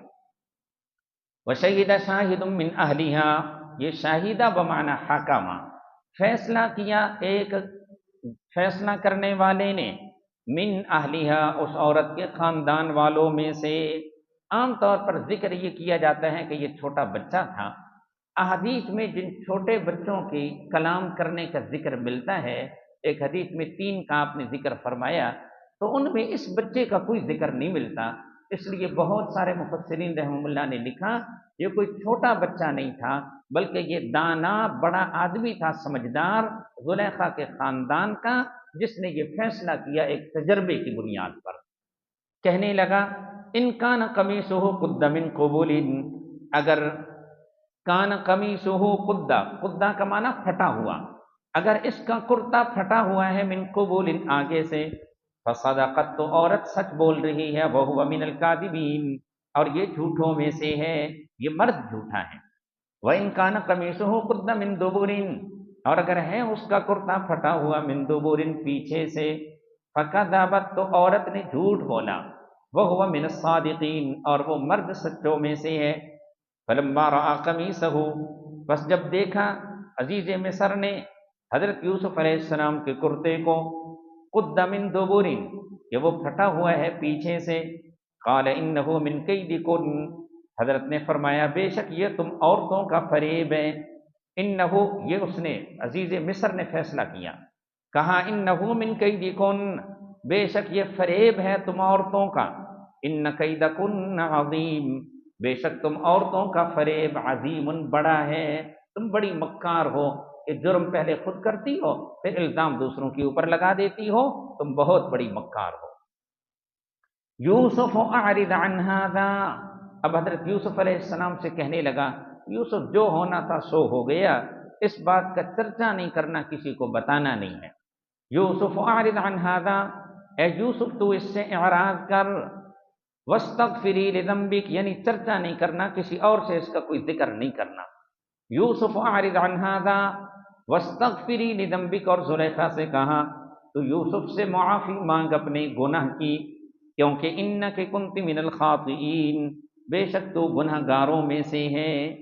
2 باتیں ہیں، ایک بات تو یہ ہے کہ حضرت یوسف علیہ السلام کی پاک دامنی عزیز مصر کی زبانی بیان ہو گئی، جب اس کے سامنے یہ بات آ گئی تو عورت کو مکار کہا، یہ حضرت یوسف علیہ السلام پر الزام لگایا، عورت کو مکار کہا، یہ حضرت یوسف علیہ السلام کی پاک دامنی عزیز مصر کی زبانی بیان ہو گئی کہ قصوروار یوسف نہیں ہے بلکہ قصوروار خود اس کی بیوی ہے۔ دوسری بات تفسیر مدارک میں ہے کہ غیرت کی کمی کی وجہ سے اس نے اپنی بیوی کو کچھ نہیں کہا۔ غیرت مند شوہر اگر اسے اپنی بیوی کے متعلق پتہ چل جائے کہ جو میرا خاص حق ہے یہ کسی اور کو دینے پہ راضی ہو گئی ہے، تو کیا وہ شوہر اپنی بیوی کو اپنے پاس رکھتا ہے؟ کسی صورت میں بھی نہیں رکھتا۔ غیرت کی کمی کی وجہ سے اس نے بس اتنی ہی لفظوں میں بات ختم کر دی کہ قصور سارا تیرا ہے زلیخا، یوسف سے معافی مانگ لے، تو تیرا گناہ کا ارادہ تھا، بس اتنے کی اس نے بات ختم کر دی، اس سے زائد اس نے اپنی بیوی کو کچھ نہ کہا، پھر اسے بیوی بنا کے اسی طرح رکھا۔ یہ غیرت کی کمی ہے، جبکہ اسلام اپنے متبعین کو غیرت کا درس دیتا ہے۔ نبی پاک صلی اللہ علیہ وسلم نے ایک موقع پہ ایک بات چلی، حضرت سعد رضی اللہ تعالی عنہ نے فرمایا حضرت میں اپنی بیوی کے ساتھ کسی بندے کو، ایک پورا واقعہ حدیث میں آتا ہے ابو داؤد شریف میں بھی مسلم شریف میں بھی، تو حضرت سعد کہنے لگے میں تو اپنی بیوی کے ساتھ اگر کسی کو دیکھوں گا تو فوراً قتل کر دوں گا۔ نبی پاک صلی اللہ علیہ وسلم نے فرمایا دیکھتے ہو سعد کی غیرت کو؟ پھر آپ نے فرمایا انا اغیر منہ میں سعد سے زیادہ غیرت مند ہوں، واللہ اغیر منی اور میرے اللہ مجھ سے بھی زیادہ غیرت مند ہیں۔ لأجل ذلك حرم الفواحش ما ظہر منها وما بطن اسی وجہ سے میرے اللہ نے ظاہری باطنی ہر قسم کے بے حیائی کے کاموں کو حرام قرار دیا ہے۔ اسی غیرت کی وجہ سے اسلام ہمیشہ غیرت اور حیا کا درس دیتا ہے۔ اللہ تعالیٰ سب کو حضرات انبیاء علیہم السلام والی، صحابہ اکرام رضوان اللہ علیہم مجمعین والی غیرت نصیب فرمائے۔ سب کی ماؤں بہنوں کو اللہ تعالیٰ ازواج مطہرات، بناتے رسول اور صحابیات رضوان اللہ علیہن اجمعین والی حیا کی صفت نصیب فرمائے۔ اللہ اکبر۔ اب جی عزیز مصر نے کیا کہا تھا؟ اس بات کا ذکر نہیں کرنا یوسف، اے یوسف اس بات کا چرچا نہیں کرنا، بس بات ادھر ہی ختم کر دیں۔ لیکن بات چھپنے والی کہاں تھی؟ زلیخا کے اس واقعے کی خبر تو ہر طرف پھیل گئی، شاہی جتنے گھرانے تھے، امیر زادیاں اور شہزادیہ، ان سب تک یہ بات پہنچ گئی۔ عورتیں اپنی جگہ پہ باتیں کرنے لگیں۔ زلیخا کو پتہ چلا کہ یہ تو مجھے ہر محفل ہر مجلس میں بدنام کر رہی ہیں۔ اب زلیخا نے ان کی ایک دعوت کی، اور اس دعوت میں وہ یہ بتانا چاہتی تھی کہ میں نے جو معاملہ کیا واقعتاً میں اس کے اندر قصوروار بھی ہوں، لیکن میری مجبوری بھی ایک ہے۔ اپنی مجبوری ظاہر کرنے کے لیے، اپنا عذر بتانے کے لیے اس نے ان عورتوں کی دعوت کی۔ اس پہلی آیت میں ان عورتوں نے زلیخا کے متعلق جو باتیں کی، ان باتوں کا ذکر آ رہا ہے جی۔ ان عورتوں نے زلیخا پر جو طعن کیا نا، یہ 9 طعن ہیں جو ایک آیت میں اللہ نے جمع فرما دی ہے جی۔ کتنے طعن ان عورتوں نے کیے؟ 9 طعنے مارے زلیخا کو جی۔ پہلے ترجمہ کرتے ہیں۔ وقال نسوۃ، اور کہاں عورتوں نے فی المدینۃ، شہر میں۔ عام عورتوں کی بات نہیں ہے، یہ وڈیروں کی بیویاں جی، سرداروں کی اور وزراء کی جو عورتیں تھیں ان کی، امراء کی۔ کہاں عورتوں نے فی المدینۃ، شہر میں۔ امرأۃ العزیز، عزیز مصر کی بیوی، تراود فتاہا، خواہش کرتی ہیں۔ تراود پرزور خواہش کرنے کو کہتے ہیں۔ خواہش کرتی ہیں اپنے نوجوان سے، عن نفسہ، اس کے نفس کے بارے میں، قد شغفہا حبا، تحقیق داخل ہو چکا ہے وہ لڑکا اس کے دل کے اندر عدل یہ محبت کے، اس لڑکے کی محبت اس کے دل کی گہرائی میں اتر چکی ہے۔ انا لنراہا، بے شک ہم اس عورت کو دیکھتی ہیں، فی ضلال مبین، واضح غلطی میں، کھلی غلطی میں۔ اب ان مکاریوں کو ذرا گنے دی۔ پہلے نمبر پہ وہ کہنے لگی، طعنہ یہ مارا، اس کا تو شوہر ہے، زلیخا کا تو شوہر ہے، یہ تو شادی شدہ عورت ہے، تو شادی شدہ ہو کے پھر گناہ کی طرف کیوں جا رہی ہے، کسی اور پہ نظر کیوں ڈال لی۔ امرأۃ العزیز، عزیز مصر کی بیوی، یہ دوسرا طعنہ دیا جی۔ نمبر 1 شوہر والی ہے، نمبر 2 اس کا شوہر بھی کوئی گھٹیا آدمی نہیں ہے، بلکہ یہ عزیز مصر کی بیوی ہے۔ اس کا شوہر اس وقت کا وزیر خزانہ ہے جی، یہ اس وقت کا سب سے بڑا عہدہ تھا وزارت کا، وزیر اعلیٰ ہے جی۔ کوئی عام عورت ہوتی تو چلو کوئی برائی میں مبتلا ہو جاتی، ایک عام معمولی سی بات تھی، اتنے بڑے گھرانے کی ہوگی، اتنے بڑے بندے کی بیوی ہو کے پھر بھی یہ گناہ کی طرف جا رہی ہے جی، یہ دوسرا طعنہ۔ تیسرے نمبر پہ تراود فتاہا، خواہش کرتی ہے وہ اپنے جوان سے۔ عورت نے آدمی سے مطالبہ کیا، کہنے لگی ہوتا تو یہ ہے نا کہ کوئی مرد کسی عورت کے پیچھے پڑ جاتا ہے، یہ کتنی پاگل اور بیوقوف ہے کہ یہ عورت مرد کے پیچھے پڑی ہوئی ہے جی، یہ عورت مطالبہ کر رہی ہے گناہ کا۔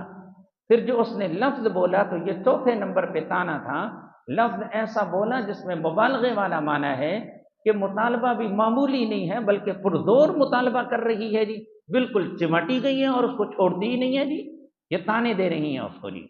اور جناب فتاہا، پرزور خواہش کرتی ہے وہ اپنے ہی غلام سے۔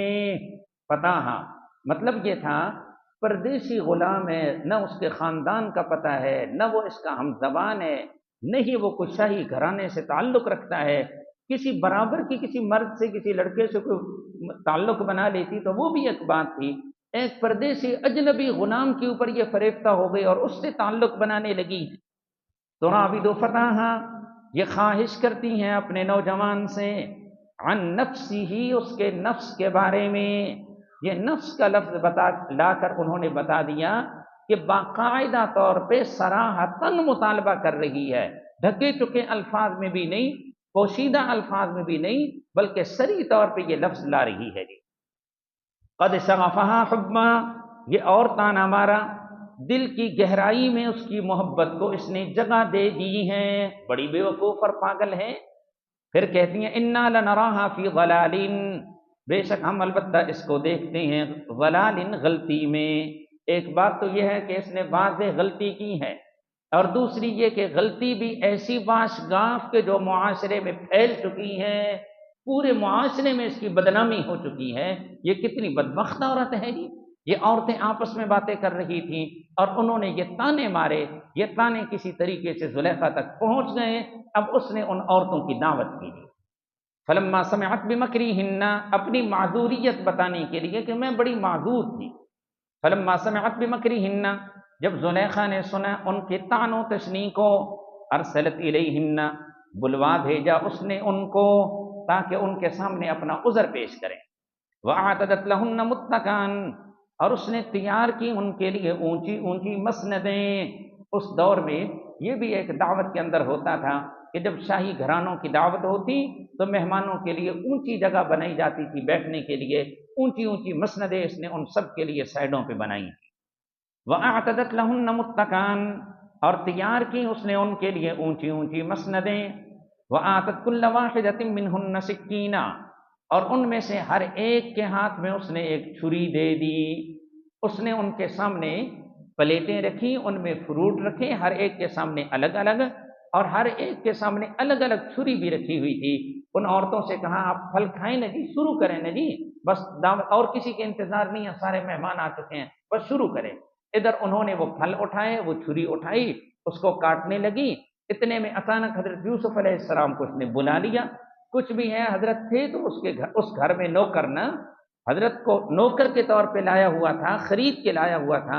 حضرت نے سمجھا اس نے عورتوں کی آج دعوت کی ہوئی ہے، کوئی مہمان اس کے گھر میں آئے ہیں، کوئی جائز کام ہوگا جس کے لیے اس نے مجھے بلایا ہوگا، کوئی چیز منگوانی ہوگی، کوئی کام کرنا ہوگا۔ اس لیے حضرت اپنی نگاہیں جھکائے ہوئے، سر نیچے کیا ہوا، حضرت دروازے سے اندر داخل ہوئے۔ جو ہی اندر داخل ہوئے، ان عورتوں نے حضرت کے حسن و جمال کو دیکھا تو اس قدر متاثر ہوئی کہ انہیں سمجھ ہی نہ آئی، بجائے اپنے پھل کو کاٹنے کے اپنی انگلیوں پہ چھری چلانی شروع کر دی۔ اس بات کا ذکر ہے۔ اور پھر آگے کہنے لگی کہ اتنا حسن و جمال والا کوئی مرد نہیں ہو سکتا، کوئی انسان نہیں ہو سکتا، لگتا یہ ہے کہ یہ تو اتنا حسین اور خوبصورت کوئی فرشتہ ہے جو ہمارے سامنے آ گیا ہے۔ ترجمہ کرتے ہیں، پھر اس کے ساتھ دو باتیں ہیں جی۔ وَآتَتْ كُلَّ وَاحِدَةٍ مِّنْهُنَّ سِكِّينًا، اور اس نے ان میں سے ہر ایک کو چھری دے دی پھل کاٹنے کے لیے۔ وقالت، کہا اس نے، اخرج علیہن، تو نکل ان کے سامنے۔ حضرت کو کیا پتا تھا کہ یہ کسی دھوکے سے بلا رہی ہے یا کسی کام کے لیے بلا رہی ہے جی، کیونکہ حضرت بھی عالم الغیب تو نہیں تھے نا، یا تھے؟ فلما رأینہ، پس جب ان عورتوں نے حضرت کو دیکھا، اکبرنہ، تو بہت بڑا پایا ان کو، بڑا حسین پایا۔ وقطعن ایدیہن، اور وہ کاٹنے لگی ایدیہن، اپنے ہاتھوں کو، زخمی کر دیا اپنے ہاتھوں کو۔ وقلنا، اور کہا انہوں نے، حاش للہ، پاکی تو ہر عیب سے ہے صرف اللہ کے لیے، ما ھذا بشرا، پر نہیں ہے یہ آدمی، ان ھذا الا ملک کریم، نہیں ہے یہ مگر باعزت فرشتہ۔ حضرت کو کہنے لگی کہ یہ کوئی باعزت فرشتہ لگتا ہے، یہ آدمی نہیں ہے۔ حضرت کو جو فرشتہ کہا ہے نا، اس کی دو وجہ ہیں۔ یا تو فرشتہ کہنا ہے، یہ تشبیہ فرشتوں کے ساتھ دی ہے حسن میں۔ عام طور پر ذہن میں ایک تصور ہے کہ یہ جو شیاطین ہیں یہ بہت کریہ المنظر ہیں، یہ بدصورت ہے شیاطین، اور فرشتوں کے بارے میں ایک تصور ہے کہ وہ بہت خوبصورت ہیں، تو یہ خوبصورتی اور حسن و جمال میں حضرت کو فرشتوں کے ساتھ تشبیہ دے دی ہے۔ ایک یہ توجیہ ہے۔ دوسری توجیہ یہ ہے کہ یہ تشبیہ فرشتوں کے ساتھ دی ہے عفت اور پاک دامنی میں، اور یہی توجیہ زیادہ بہتر ہے۔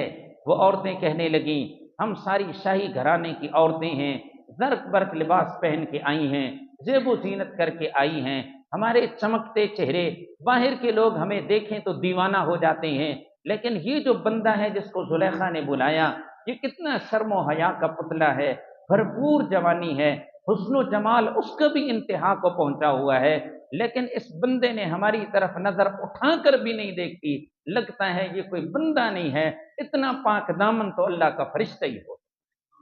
تو یہ کس بات میں تشبیہ دی ہے؟ پاک دامنی میں تشبیہ دے رہی ہیں کہ اتنا پاک دامن اللہ کا فرشتہ ہی ہو سکتا ہے، لگتا ہے یہ تو کوئی فرشتہ ہے جی۔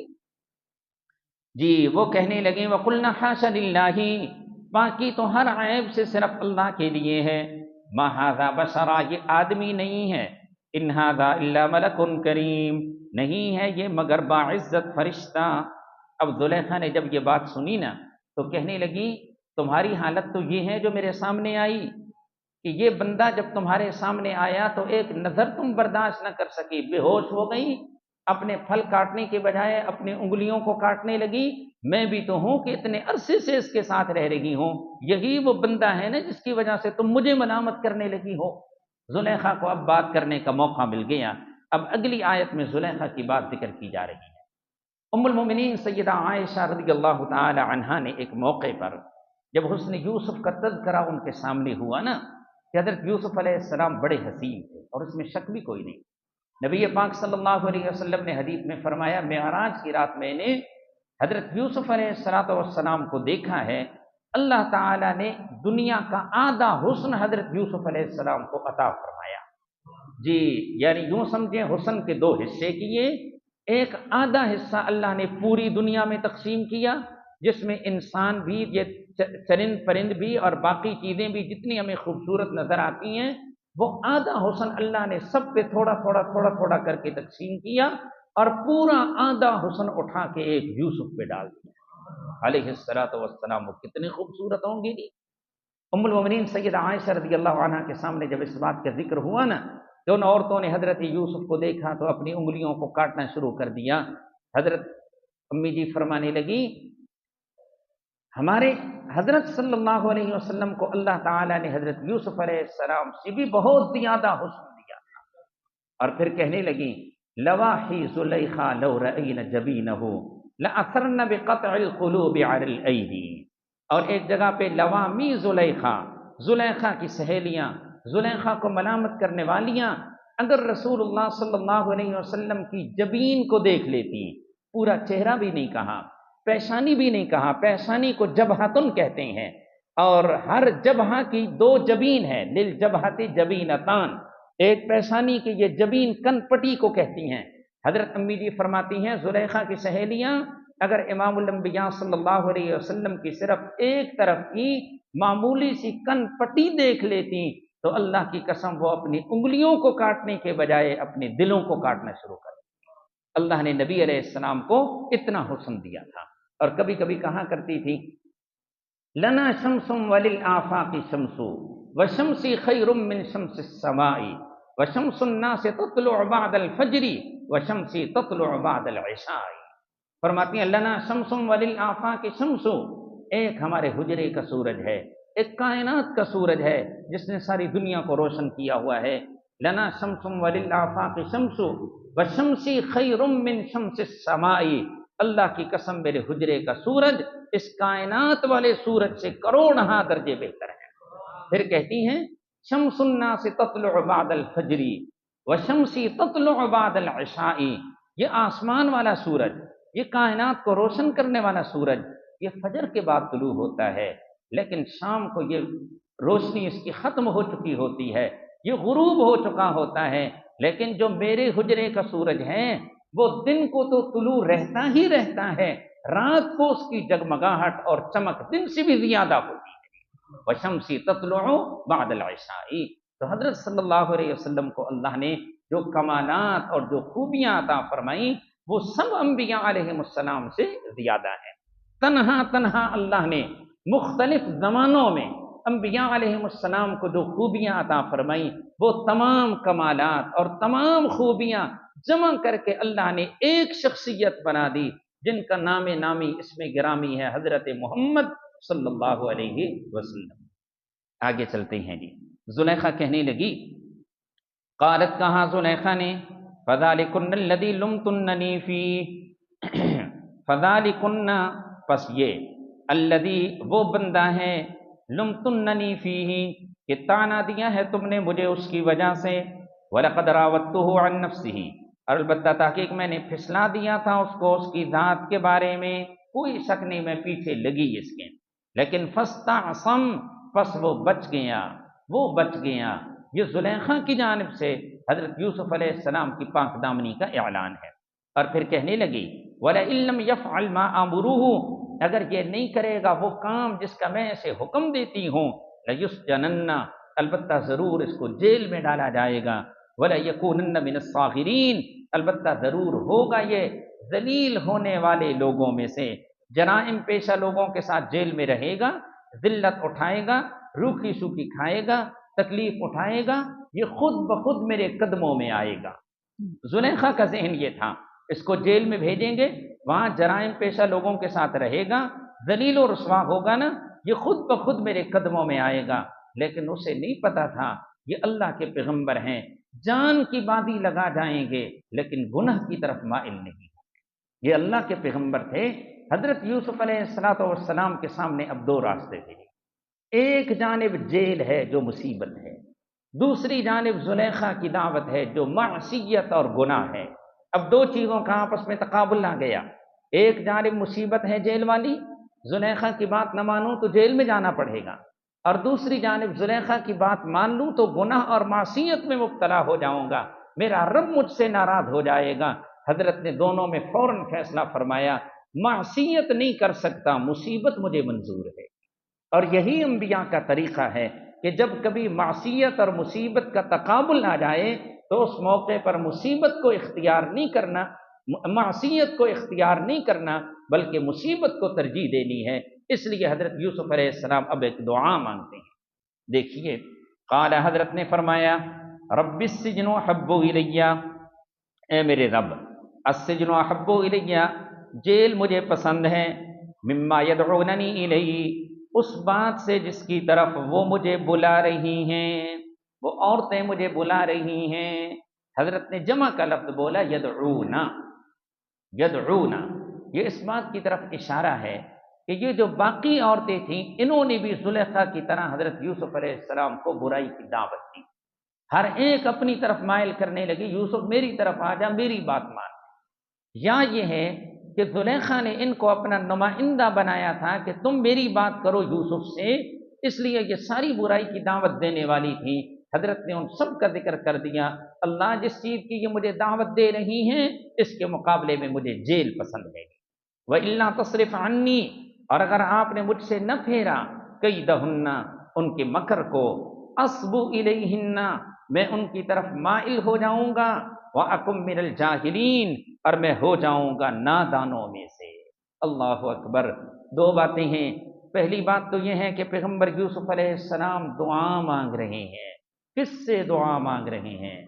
اس سے معلوم ہوا حضرت یوسف علیہ السلام قادر نہیں تھے، خود اختیارات کے مالک نہیں تھے، خود حاجت روا مشکل کشا نہیں تھے، بلکہ محتاج بندے تھے، اس لیے اپنے رب کا دروازہ کھٹکھٹا رہے ہیں، اے اللہ تو مدد فرمائے تو میں بچوں گا، اگر تیری مدد شامل حال نہ ہو تو مجھے ڈر ہے کہیں میں نادانوں میں سے نہ ہو جاؤں، کہیں ان کی طرف میں مائل نہ ہو جاؤں۔ تو کیا معلوم ہوا؟ حضرت یوسف علیہ السلام حاجت روا مشکل کشا تھے یا محتاج تھے؟ محتاج بندے تھے۔ جب انبیاء علیہ السلام اللہ کے محتاج بندے ہیں، حاجت روا مشکل کشا نہیں، تو اولیاء اکرام تو بطریق اولا محتاج بندے ہیں، ان میں سے بھی کوئی حاجت روا اور مشکل کشا نہیں ہے۔ ایک بات۔ دوسری بات یہ ہے، پیغمبر یوسف علیہ السلام نے دعا کس سے مانگی؟ اللہ تعالیٰ سے دعا مانگی۔ انبیاء علیہ السلام کا مسلک اور طریقہ یہی ہے کہ دعا جب بھی مانگی جائے تو اللہ ہی سے مانگی جائے، اللہ کے سوا کسی اور سے دعا مانگنا کی جائز نہیں ہے۔ دعا کس سے مانگی جائے؟ اللہ ہی سے، اللہ کے سوا کسی اور سے دعا مانگنا جائز نہیں۔ یا علی مدد کہنا، یا شیخ عبد القادر جیلانی مدد کہنا، یا رسول اللہ مدد کہنا، یا اور جو مختلف قسم کے اشعار لوگ پڑھتے ہیں جس میں ولیوں اور بزرگوں کو پکارا جاتا ہے، شریعت ہمیں بتاتی ہے، قرآن ہمیں بتاتا ہے کہ یہ سب شرک ہیں اور یہ ناجائز ہے۔ دیکھیے ذرا قرآن جی، یہ سورۃ الجن نکالیں، سورۃ الجن،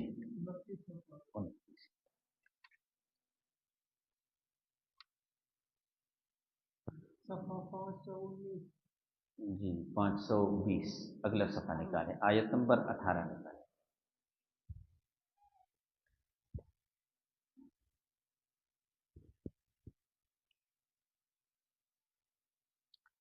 جی مل گیا جی سب کو؟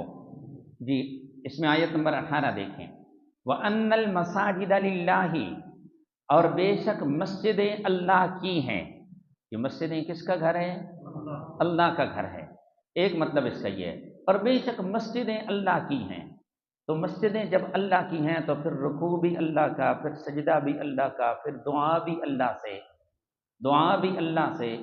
فَلَا تَدْعُوا مَعَ اللَّهِ أَحَدًا، بس تم نہ پکارو اللہ کے ساتھ احدن کسی ایک کو، اللہ کسی ایک کو بھی اللہ کے ساتھ کسی اور سے دعا نہ مانگو، کسی سے بھی دعا نہ مانگو اللہ کے سوا، نہ حضرت نبی صلی اللہ علیہ وسلم سے، نہ حضرت علی رضی اللہ عنہ سے۔ مسجدیں جب رب کی ہیں تو پھر دعا بھی کس سے مانگنی ہے؟ رب ہی سے مانگنی ہے۔ بعض مسجدوں میں آپ نے بھی سنا ہوگا نا، لوگ ایک نعرہ لگا دیتے ہیں، نعرے حیدری، اور پھر کچھ جواب دیتے ہیں کہ یا علی مدد۔ مسجد رب کی ہے تو دعا کس سے مانگ رہے ہیں؟ یہ تو حضرت علی سے مدد مانگ رہے ہیں۔ قرآن کیا کہتا ہے؟ مددیں کس سے مانگنی ہے؟ دعائیں کس سے کرنی ہیں؟ ذرا اور آیت کھولیں، سورت کا نام، اس کے ویسے اور معنی بھی بنتے ہیں، لیکن فی الحال میں ان معنوں کو ابھی ذکر نہیں کر رہا، وقت ہوا تو پھر انشاءاللہ کسی دن۔ یہ سورہ حم مومن نکالیں گے جی، 24واں پارہ۔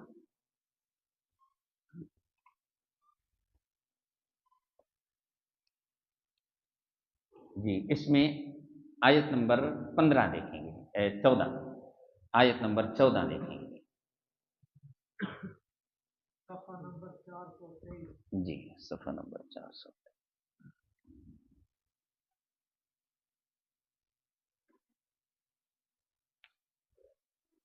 جی فَادْعُوا اللَّهَ مُخْلِصِينَ لَهُ الدِّينَ، بس تم دعا مانگو اللہ سے، مخلصین لہ الدین، اس حال میں کہ خالص کرنے والے ہو اس کے لیے پکار کو۔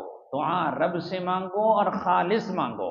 خالص کا مطلب یہی ہے نا کہ کبھی اللہ سے مانگے، کبھی ولیوں اور بزرگوں سے مانگے، یہ خالص ہوئی کہ یہ ملاوٹ والی ہو گئی؟ ملاوٹ والی۔ اللہ فرماتے ہیں مجھے دعا ملاوٹ والی نہیں چاہیے۔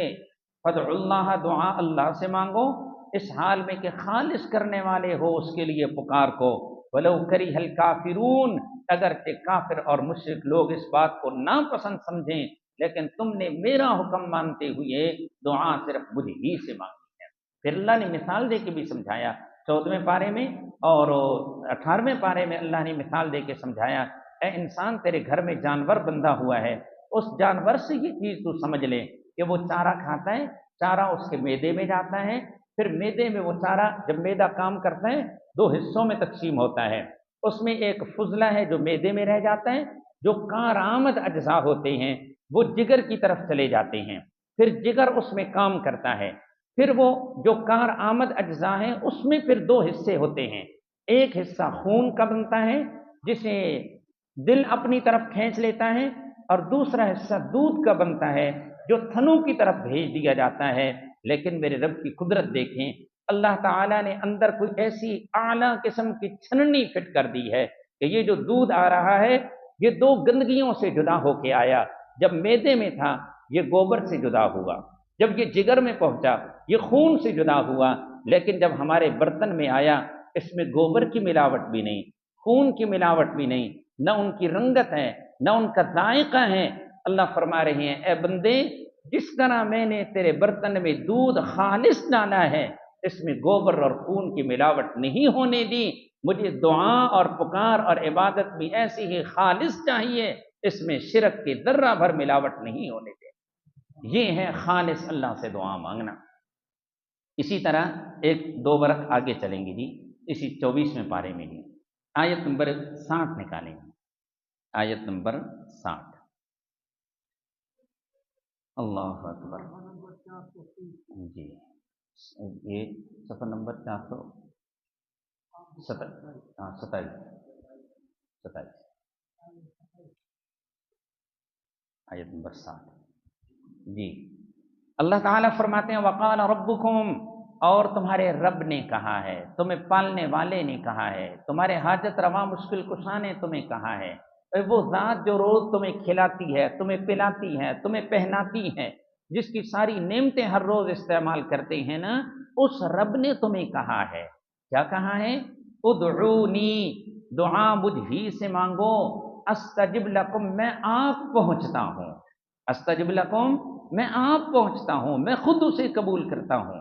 ان الذین یستکبرون عن عبادتی، بے شک وہ لوگ جو تکبر کرتے ہیں میری عبادت سے، یہاں عبادت سے مراد دعا ہے، الدعاء مخ العبادہ، الدعاء هو العبادہ، فرمایا جو تکبر کرتے ہیں، منہ موڑتے ہیں میری خالص دعا سے، کبھی مجھ سے مانگتے ہیں کبھی کسی اور سے مانگتے ہیں، کبھی ولیوں سے، کبھی بزرگوں سے، کبھی میرے در پہ، یہ جو رنا ملا کام کرتے ہیں، اللہ فرماتے ہیں سیدخلون جہنم داخرین، ان قریب یہ داخل ہوں گے جہنم میں داخرین، اس حال میں کہ ذلیل و رسوا ہوں گے، ذلیل و رسوا ہو کے انہیں جہنم میں جانا پڑے گا۔ کن لوگوں کو؟ جو خالص رب سے دعائیں نہیں مانگتے۔ دو آیتیں اور ذہن میں آ گئی، وہ دکھا دیتے ہیں۔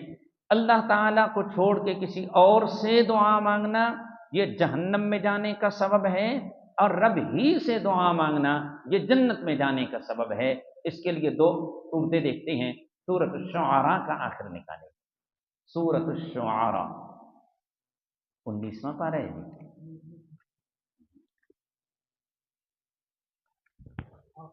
جی آخر جی، ایک صفحہ پہلے 39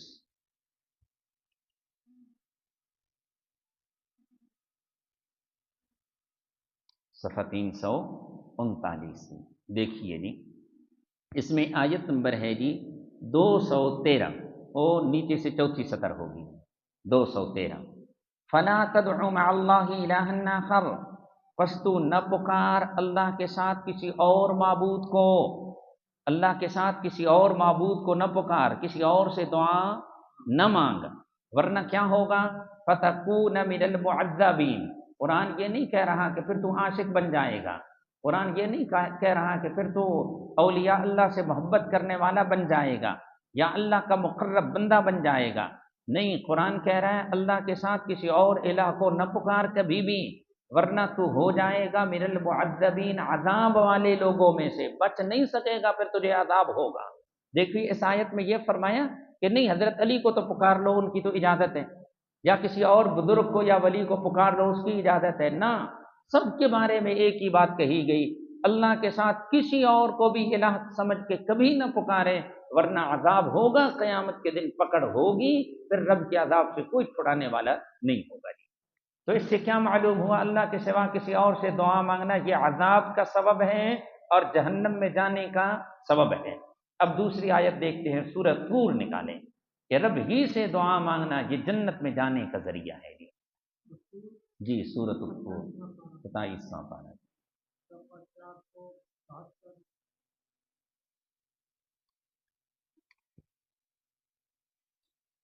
جی، صفحہ 73 پہ آئیں گے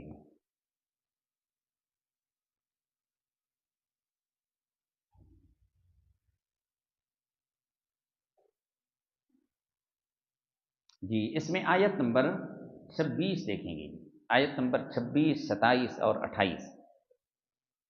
آیت نمبر 25 میں پہلے ہے جی قیامت کے دن کا تذکرہ ہے، جنت کی بہاروں کا ذکر ہے، جنت کی نعمتوں کا، اعلیٰ کھانے کا، اعلیٰ پینے کا، اعلیٰ پہننے کا، ان چیزوں کی تفصیلات پیچھے بیان ہوئی۔ اللہ سب کو نصیب فرمائے گی، اللہ تعالیٰ یوں ہی سب کو جنت میں اکٹھا فرما دے گی۔ اللہ فرماتے ہیں وَأَقْبَلَ بَعْضُهُمْ عَلَى بَعْضٍ يَتَسَاءَلُونَ، جنتی جنت میں یوں ہی بیٹھیں گے نا، آپس میں تذکرہ کریں گے، مختلف باتوں کا ذکر کریں گے، سوال جواب ہوگا، ایک دوسرے سے حال احوال پوچھیں گے، قرآن اس کا ذکر کرتا ہے۔ وَأَقْبَلَ بَعْضُهُمْ عَلَى بَعْضٍ، اور متوجہ ہوں گے ان میں سے بعض پر، ایک دوسرے کی طرف توجہ کریں گے گفتگو کرتے ہوئے، یتساءلون، ایک دوسرے سے سوال جواب کریں گے، یعنی احوال پوچھیں گے ایک دوسرے سے۔ قالوا انا كنا قبل فی اہلنا مشفقین، پھر کہیں گے وہ انا كنا قبل، بے شک تھے ہم اس سے پہلے، فی اہلنا، اپنے گھر والوں میں، مشفقین، ڈرنے والے۔ دنیا میں جب ہم اپنے گھر والوں میں تھے تو ہم ڈر ڈر کی زندگی گزارتے تھے کہ یار ہم تو بڑے خطا کار ہیں، گناہ گار ہیں، پتہ نہیں ہمارے ساتھ کیا ہوگا۔ مومن بندے کی یہ نشانی ہے، وہ عبادتیں کر کے اپنی عبادتوں پر ناز نہیں کرتا، بلکہ جتنی زیادہ عبادتیں کرتا ہے اتنا ہی زیادہ اللہ سے ڈرتا رہتا ہے، اور وہ کہتا ہے ما عبدنا کا حق کا عبادتک، اللہ ہم نے آپ کی اس طرح عبادت نہیں کی جس طرح عبادت کا حق تھا، ما عرفنا کا حق کا معرفتک، اللہ ہم نے آپ کو اس طرح نہیں پہچانا جس طرح پہچاننے کا حق تھا۔ حضرت امام الانبیاء صلی اللہ علیہ وسلم جب نماز سے سلام پھیرتے تو آپ صلی اللہ علیہ وسلم 3 بار استغفر اللہ کہتے تھے، اللہ اکبر کا 3 بار استغفر اللہ، استغفر اللہ، استغفر اللہ، استغفر اللہ۔ تو ذہن میں سوال پیدا ہوتا ہے کہ گناہ تو کوئی نہیں ہوا، نیکی کا کام کیا، استغفار کس بات پہ ہو رہا ہے؟